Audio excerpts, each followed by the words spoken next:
Hello, hello, hello. It's coffee time again. What are we doing? Well, we're reading the Daily Mail website. So you don't have to. How cool is that? It's not very cool at all, Darren. It's not very cool at all.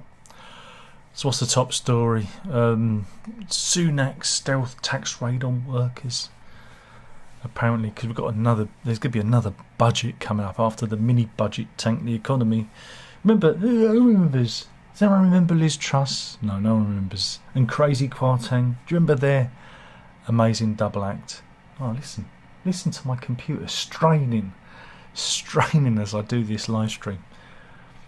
But yeah, it seems like so long ago now. But yeah, Dishy Rishi is going to be taxing everyone. Doesn't affect me.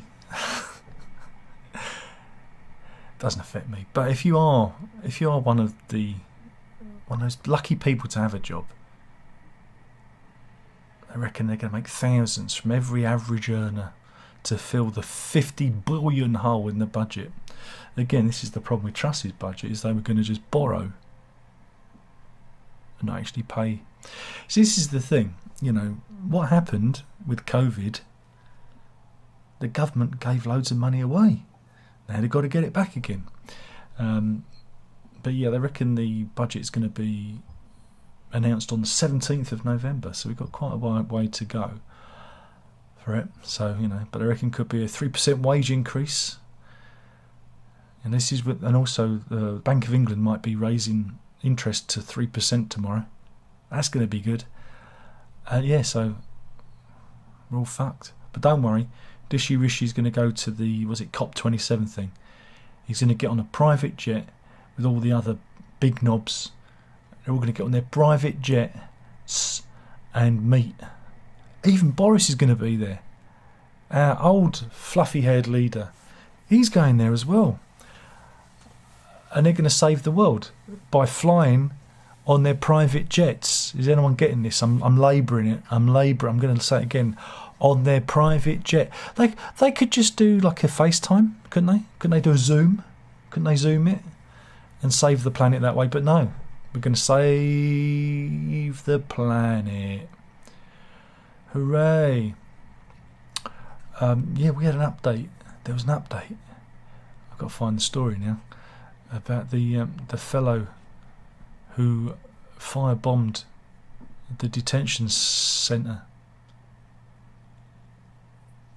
I can't find the story now. Where's it gone? It was here earlier.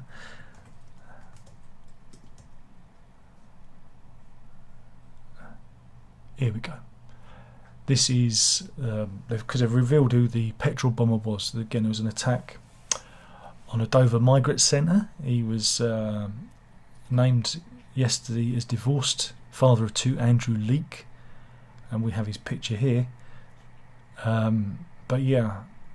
Oh wait a minute! I've just seen something. Oh no, he's got a Union Jack. That means he's a far right nut job, isn't it? But yeah, he was. They say he was all right.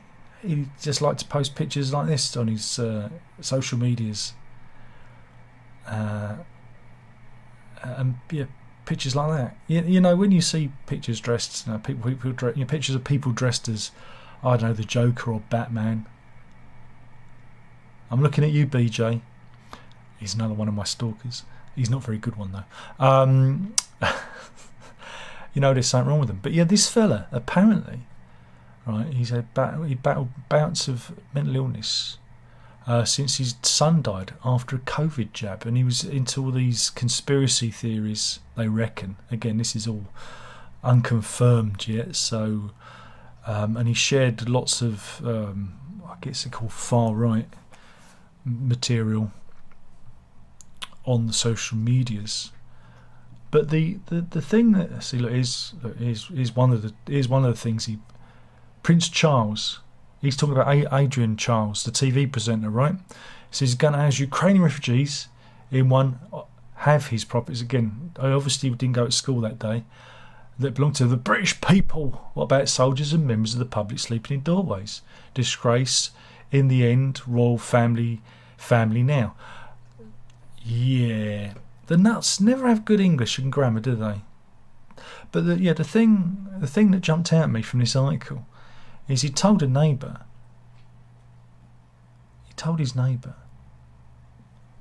that he had no cock. That he'd lost his cock to cancer. Well, that kind of explains everything. That explains everything. No wonder he went mad. There we go. But he did us all a favour by obliterating himself, so we don't have to pay to house him. So that's a good thing. He said that's the up. Oh, wait a minute, we've got some dog action. The dog, she moved. I can't get it angled like I had it. How do I have it angled? That's it. She moved and she hit she's opened the cupboard door with her bottom. That's a talent. Wish I could do that. I need to practice. So where was I?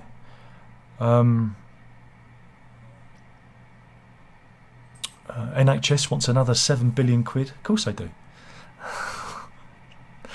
It's the political football that keeps on giving or taking. Food inflation, it's a record 11.6% high.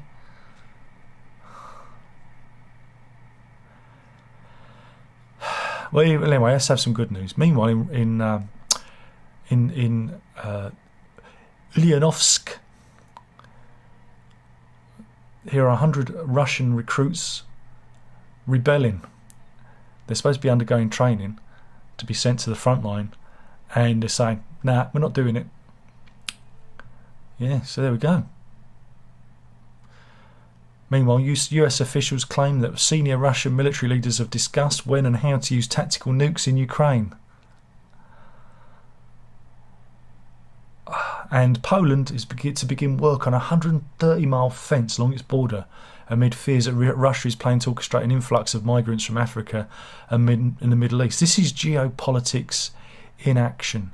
Again, the Russians have also turned... They were meant to be doing this thing where they're allowing grain to go out of Ukraine, and they've said, oh no, we're reneging on that. We're not letting you have the grain now because, they're a rogue state. Good news, everybody. Matt Hancock has touched down in Australia. Here he is, looking quite... Look at that. There, no wonder the ladies fall for him. Look at him. To appear in I'm a Celebrity. Get me out of here. Here he is. He's an action man. Look at that face. Look at that. That's almost that's like his sex face, isn't it? We need to zoom in on that. Can we zoom in? Imagine having that bearing down on you. Oh. That's got all the ladies aroused out there. But yeah, he's in Australia. To eat wallaby cobblers and kangaroo testicles and whatnot with the rest of the Get Me Out of Here team. Boy George is in it this time. And when he heard that Hancock was turning up, he said, do you really want to hurt me? God, I don't write this, I'll make this shit up as I go. Yeah, and you suckers fall for it. But he's told his constituents that he can still be reached, even though he's over 10,000 miles away in the Australian jungle. Don't worry, folks, I can still do my job. Now, it's either going to go two ways. One, he's either going to be voted on every rotten task, and we keep him in, right? If people out there watch the show, I don't normally watch it because of, the old glug glug, bonk bonk, crash crash. I don't normally watch it because of that. You know what I'm saying. But I might be watching this time. And we've got two options. They either get him out in the first round of evictions or whatever they do, or we keep him in and we make him suffer. We make him suffer till the bloody end. Make him do every task there is. That's the choice. That's it. It's the only choice. Death news. We've got two deaths here. The first one is from Mount Toubkal in North Africa, in Morocco. A lady was climbing it and she plunged to her death. And here is a picture of the peak. There we go. That's not them. That's just a stock footage, stock image.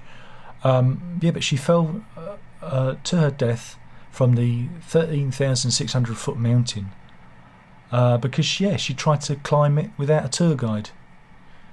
And to get some here's some lovely pictures of it. What a lovely mountain to fall off. Oh, too soon, Darren. Too soon.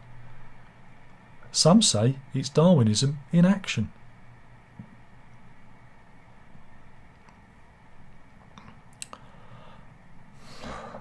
Meanwhile, a dog owner in Aberdeen died after trying to rescue his dog. His dog went into the surf after being startled by fireworks, and the 33-year-old man leapt into the sea, got into trouble and died after he was dragged. Rescue crews dragged him to shore near the city's beach esplanade on Tuesday. Unfortunately, the dog wasn't recovered. They don't know what happened to the dog. A Police Scotland spokesman said at 7:15 p.m. on Tuesday, November the 1st, police were called to report concern for a man at Beach Esplanade in Aberdeen. The 34-year-old man was taken to Aberdeen Royal Infirmary, where he was pronounced dead a short time later. There were no suspicious circumstances. Again, what was I saying about fireworks? We need to ban fireworks. Wouldn't have happened. Wouldn't have happened if there were no fireworks. Now this is a story. I'm just going to show you. Is there footage? I'm just going to show you the footage first. Right? It's a drunk, naked man on a beach. Right? A drunk, naked man, confused, drunk, naked man. This video is getting demonetised. But you're probably wondering, what's the story, Darren? Tell us the story. We need to know what the story is. Well, this, he's a British tourist, and he was on the paradise island of Koh Samui, and they found him on the beach, naked and confused, and he has no memory, no memory. He has no recollection of the last 2 days after arriving in the country for a wedding. They claim it was also a 30th birthday bender. Oh, there you go. You know he's had a good time. The man from Epsom in Surrey had alleged stayed up drinking beer and smoking the old Mary Jane, which is legal in the country. It's been made legal. And but then woke up naked and confused on the beach. Here he is, being naked and confused. He don't look like a youngster, does he, either? But yeah, you know he's having a good time. But it kind of reminds you of that film, was it The Hangover? And the other film, The Hangover Part 2. And to a lesser extent, that other film, The Hangover Part 3. No, just me then. Just at home. Good news, everybody. Royal Mail workers are going to walk out for 2 48-hour strikes around Black Friday and Cyber Monday. Hooray! Not like we'd noticed round here. We haven't had any posts, and we're expecting some posts. Where's the post? Where's the post? Though it is Wednesday. We tend to get posts on Wednesdays and Saturdays. There you go. Meanwhile, we've got more eco protesters being manhandled. This is what they want. Go on. This is it. Whee! Whee! Woohoo! Whee! Oh, it's quite comedic, isn't it? We need some funny. Need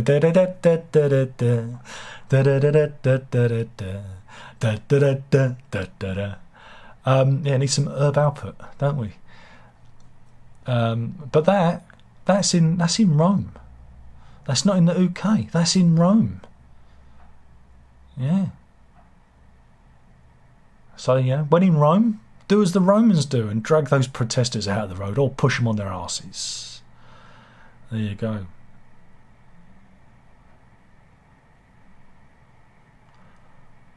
What else have we got? Yeah, Storm Claudio it was. Wreaked havoc yesterday. There was yellow weather warnings, and there could be even more. There's chances of 65 mile per hour gales again and 40 millimetres of rain. Don't drink the yellow rain.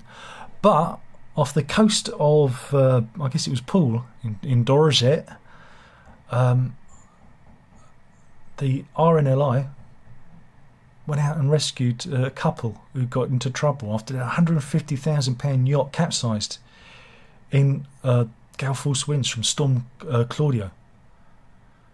Yeah, volunteers from the RNLI in Swanage got the Mayday call and rescued a man and woman aged in their 40s. And so they were, that's dramatic stuff,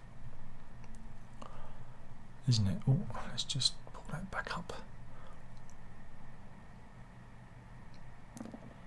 Now this is a story.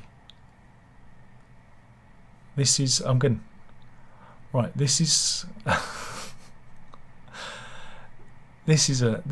one. They said, trust me on this. This is an odd one. Has he got his name?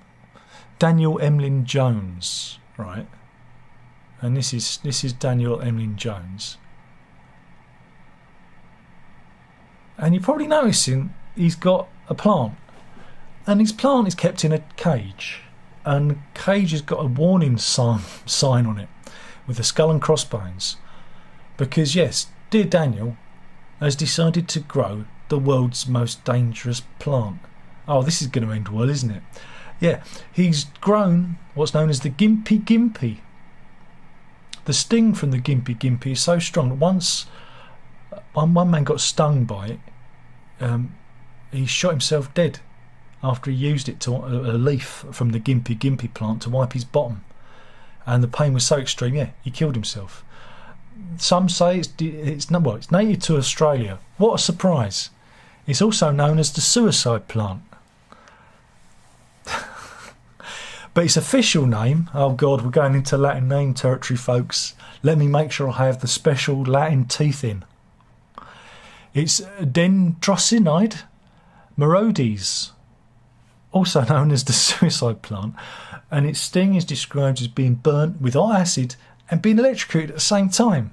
And Daniel Emlyn Jones has bloody decided to grow one in the UK. But yeah, normally you'd find them in the tropical rainforests of northeastern Australia. But yeah, Emlyn Jones is an online tutor from Oxford. He would be, wouldn't he? He's not very smart. He said he grew the plant because he was a bit bored with geraniums.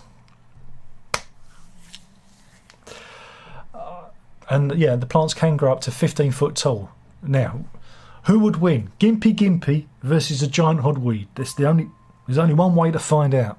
Fight! That's a Harry Hill reference.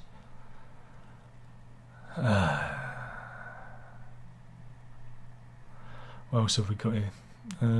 This is a story. There's been a report. There's been reports about the appropriateness of our police force. You know, I say that, for PC, the PC, P in PC stands for pervert. Well, it looks like I was right all along, because they've been analysing recruits into the police force. I was listening to it on the radio. Again, I'm actually deviating off. I've just seen a story, but I'm kind of deviating off to what I was listening to on the radio. So I'm just gonna. I can't remember who was talking, but I know he was saying to do with the police force. I don't know if it was Matt Parr, who's the Inspector of Constabulary, because he's named in this thing. It might have been him, but he was saying that he was going through some of the people who are in the force at the moment, and when he was wondering, he was saying like 10% of them have done questionable things, and another 10% of them shouldn't even be in the police force. So that's 20% of police officers that he's seen so far, just browsing their records, are completely unsuitable to be in the job. Yeah, there you go. That's a bit sad, though, really. Do you want some Johnson, court news? Okay then. This is Amr Sadiq. Let's have a look at his face. What's he been up to? Don't worry, it's nothing too serious. But he's an ex-public school boy. He worked as a male model and a TV presenter. But yeah, what's he did? What's he been up to? Well, he stole his friend's card details. Luke Brereton. He stole his bank details. And here's Luke. Obviously, this is before he got the news of what happened. He then opened up a William Hill account and spent 20 grand on gambling. So he's got a gambling addiction. So there you go. Yeah, Mr. Brereton, when he saw what happened on his account, he couldn't understand. He was like, "Where's all the money gone?" But yeah, stole all the money, and he said he'd pay him back. But he was handed a 12-month community order with requirements that he carry out 150 hours of unpaid work. After the court heard he'd been getting help for his gambling issues, and he was told to undertake 20 days of rehabilitative activity with a probation service and pay £125 prosecution costs. He's currently working as a business consultant for an IT firm, and Sadiq will also face a Proceeds of Crime Act hearing later. So obviously they think he's still got some money. But after being sentenced, Amr Sadiq said to the judge, "I'll toss you for it." That's a gambling joke. That's gambling. That's a gambling joke. Oh, man.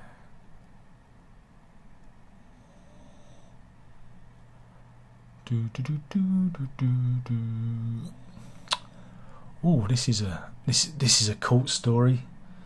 This is a story of two sisters, Julie Sinclair and her sister Helen Sinclair. He's one of them, and they're up in court because they're battling. Yeah, they're battling because one, Julie, is suing Helen because she claims that she's taken over her mother's life and's had her cut out of the will. The mother signed a new will, leaving all of her £500,000 estate to Helen. But Helen is her prime carer, and they live in this house here in Chelsea, West Sussex. So the other daughter is taking her to court.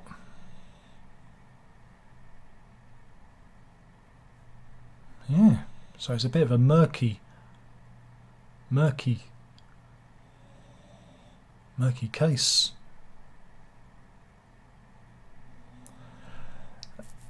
The court case is ongoing, and again, accusations are flying around. One's been accused of being difficult, and the other, there's lots of fingers pointing. But this is going to draw on. Who's going to win? The lawyers. That's who's going to win. Sometimes you just got to walk away. You just got to walk away from these things. But, it's going to be very expensive. And at the end of it, because this is going to drag on, these things always do, they'll probably end up having to sell the home or do something like that. And they'll have nothing.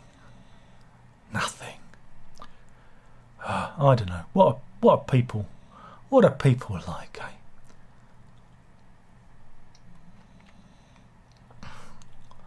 What else we got here? Just trying to find some good stories. Oh no, Christmas adverts already. Oh God, no. We was only joking about this. Verity was saying, "Oh, it's November the 1st tomorrow. Christmas is starting." And yes, Disney have launched their first Christmas ad of the year, which is going to make you shed a tear and reach for your wallet to buy Mickey Mouse items. Mickey Mouse, the character, not that they were Mickey Mouse. And don't worry folks, McDonald's is adding 2 festive drinks to its menu this week. the caramel waffle latte, and the hot chocolate deluxe. Oh, let's get the blooming. Just bear with me by my computer. Here we go. I'll get it right in a minute. This what happens when you do all the graphics live. You see, do them all live, and I futz it up. There you go. As a convicted diabetic, not good. You don't want you'll end up with diabetes with that. Just don't do it. I know it looks tasty, and I know it's Christmas, but just don't do it. Meanwhile, this is a story of Melissa Sloan, and she loves the tattoos. And she's obsessed with them. The 45-year-old from Paris in South Wales started getting tattoos when she was 20 years old, and has got most of her body covered in tattoos. And I'm just scrolling through the story, and it takes a bit of a turn. But anyway, she posted before and after pic. So this is what she looked like at the beginning of her tattoo journey, you know, and this is what she looks like now. As you can see, vast improvement. Oh dear.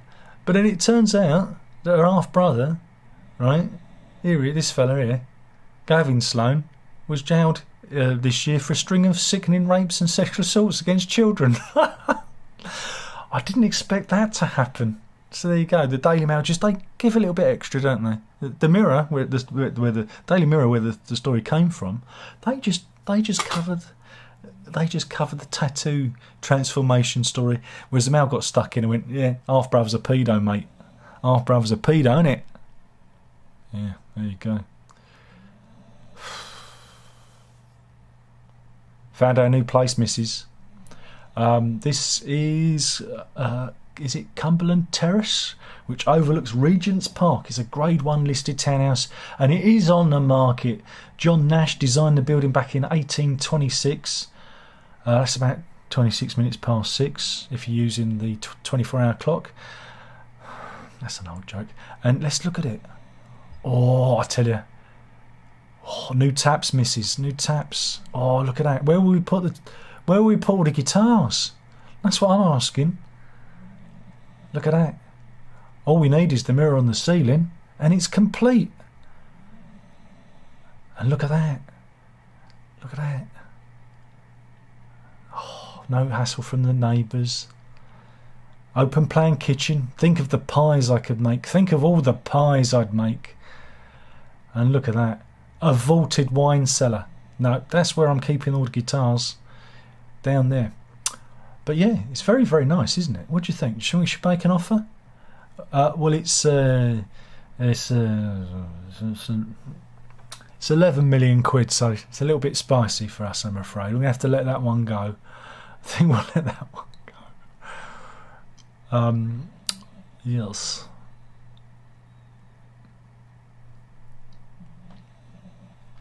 What else have we got? What else? There's got to be something else.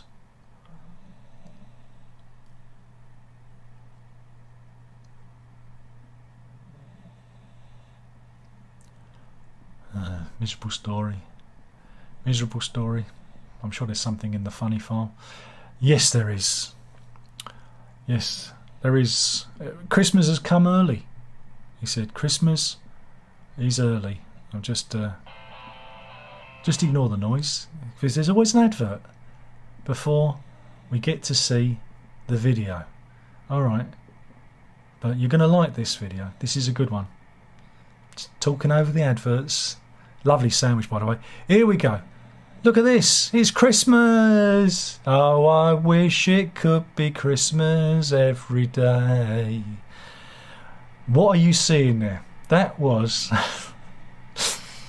a huge silver and white bauble from a festive display on Tottenham Court Road that came dislodged and rolled into traffic. Strong gusts of wind knocked them loose. That was Storm Claudio. And yeah, the balls were seen rolling down the street. It's like something from The Prisoner. I'm not a number. Look, I'm a free man. Rover, who remembers Rover? Eh? Patrick McGowan. There you go. Wow. Remember, don't let your baubles run down the street. Yeah. Meanwhile, this is police news.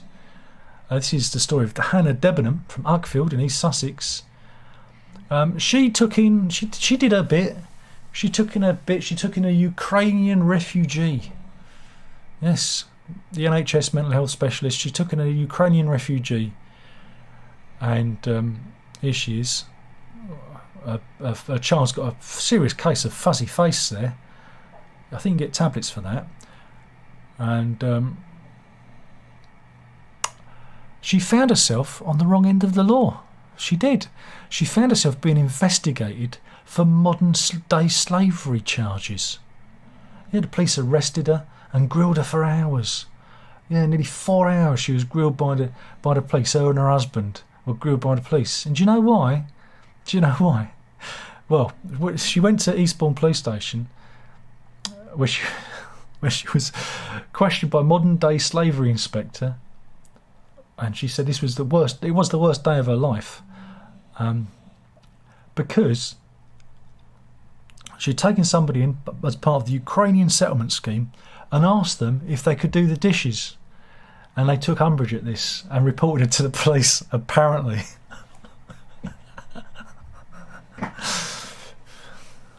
Just do the dishes. Next time the missus asks me to do anything, I'm gonna get it done for modern day slavery. Yes, yes I am. Yes I am.